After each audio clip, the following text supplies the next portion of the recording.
guys, this is again another bang. That's another banger, guys. Say wicknell Chivhayo. Yo nasi confessed on his on kuti vakaromba. Yay pakashata guys. Yo.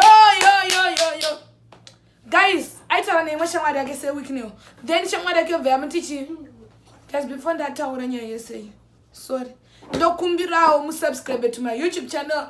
Your gun no bang, guys. Don't forget to buy the notification button. The rambe ni chibudza nyaya dzekutrenda nedzekupisa masters, because you have to know everything that has been happening, guys. Usasarire wega.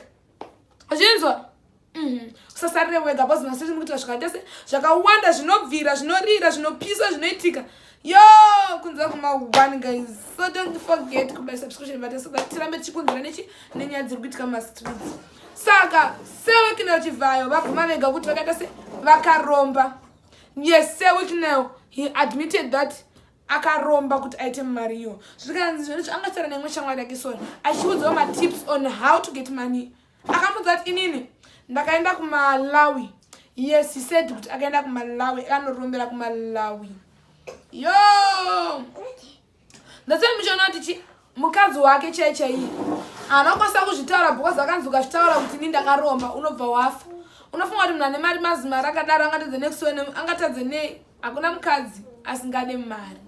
Yes guys, hakuna mukadzi asingade mari. But ukaona mukadzi wakakuzokusiya une mari, there's something wrong. There is something wrong. So ndo zvakatika pana say wicknell. Say wicknell mukadzi wakutomusiya kwakaita ari kutotya because akanzi ukataura kuti ndakaromba uri kufa. And you know kuti hapana anoda kufa, guys. Hapana anoda kufa. Since I was got you wakataura kuti ndakaromba uri kufa, then she decided not to say it. Angoti angarambira mukadzi akati ye mukadzi uya ane diki chichi ndozvakataona angorambira murume wachona, ndozvakatanga arambira murume mukadzi wachona. But the truth is akarambira mukadzi, akarambira say wicknell on the reason yekuromba, because she didn't want to lose her life. Anga hanzi saka takutatese chimadhiri ekuromba chichi bebe. Then the girl said, then the woman said, no, handidi chinhu zvekuromba mukati mwari cheche anotishandira cheziya. Let's work my husband. I know we can't have maybe mari yatototaka tutongoirombera, but maybe ndacho dedicated na mwari. If we do it in the right way ya mwari, we might get more. Then iye mukadzi murume wachona akati akana singadonga tosiya marriage. And you know ma 2000 avanyengerere mabebe achi manje if you say ungatosiya marriage, they will see a marriage at that point. No zakatika chi, then the woman over decided kuti I ndingatosiya zvangu than to live with someone like you. I can't live with you anymore. Then ndopakavhaira sei ndopakabva aenda kumakwavo. Then ndopamakazochinzi yese wicknell varambana nemukadzi. So takudzokera back to the story and tikutaura yekuti chi say wicknell vakaita se vakaromba. To the stand yekuti, guys, if kunoda sozvonoti vakaromba zvemachokwadi, tasaona how we give up everyone cars chichi. Does he have a settled business? Apane business wakambonzwa kuti iri ndo business rase wicknell ravanongoita here. Or imi munongoramba muchingona kuti his money multiplies. The stand yekuti he can even buy everyone with Zimbabwe cars. He just don't want to show the potential, because if he really show that potential, we're gonna know kuti akaromba.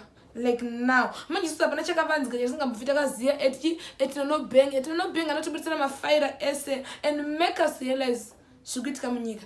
So guys, if you're one of them and anopiwa mota naye, I want to tell you guys kuti pachazongotanga kudhakwira zvokuromba kwake, muchazokana kuti ningasitoje asita accident ari mota yakabana say wicknell akatoti ningakazongomotekacha, because chinhu zvasatani zvese when they start to go away, they will go away zvekutodaro. In a sense yekuti yo even my accident achomchanza kuti ye ningazodona, ye ningazofa, ye zvikazodi. It's not like that. Ningazofa kana tazodona. It's because Satan anenge akutora zvinhu zvake. But zvinhu zvaMwari, guys, will stay forever. Zvingava zvingaita kunge zvishoma kana zvi, but when it's for God, it will totally stay. Yes, if when it's shamwari, to totally stay in your life, because it will be yours. So guys, ndozvikuitika pa ndozvikuitika munyika izvizvi kuti say wicknell vakaita se vakaromba. So pavaitaura neshamwari yavo pavatongodiscuss vakanzwika ne third party. As you know, in Zimbabwe, if you talk gossip, the third party obviously here. When you're my friend, I also have when you're my friend, you also have your friend. I will tell you it's a secret, but you go and tell the other one it's a secret. Then I to be like the whole country will know about it. As long as I will just tell Ningi, then that's how it moves. To start to move and move.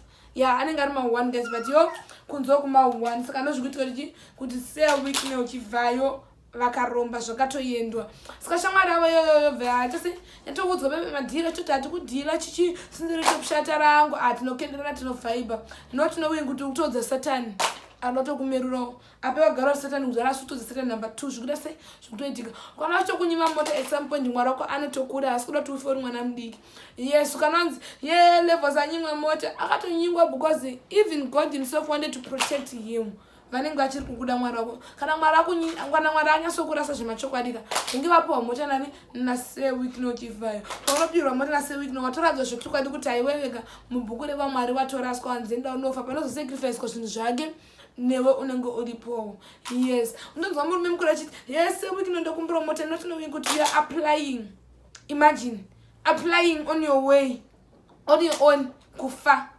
aunete noda zvinhu too much ameno auchafa uchitambura kufa uchitambura ndoko uchafa uchiita so guys that's what is happening in the streets nezvekurira mastreets saka pavaiconfessa pavati ndakanoromba kumalawi so ndakapiwa nyoka inorutsa mari yes of course akapiwa nyoka inorutsa mari that's why you see kuti mari yake it will always multiply every day vapiwa nyoka inorutsa mari kudaro zvimwe mari yavo inopinda on a daily basis to the same like I told you always good if wachida kutengera kana munhu wese muZimbabwe mota you can do that because nyoka yake inoburitsa mari but it might seems like zvakanaka izvezvi because the quantity of blood that is being one iri kudiwa chona the quantity of blood ishoma pambera paino pachazodiwa ropa rakawanda rekusacrifice vana vevanhu kuti vaite se vafe so that he keeps on making money and money and money because nyaya yemari inonetsera pakuti unotanga uchida shoma but once you start eating the money it will never be enough hakuna mari inomukwanira guys despite giving people cars and what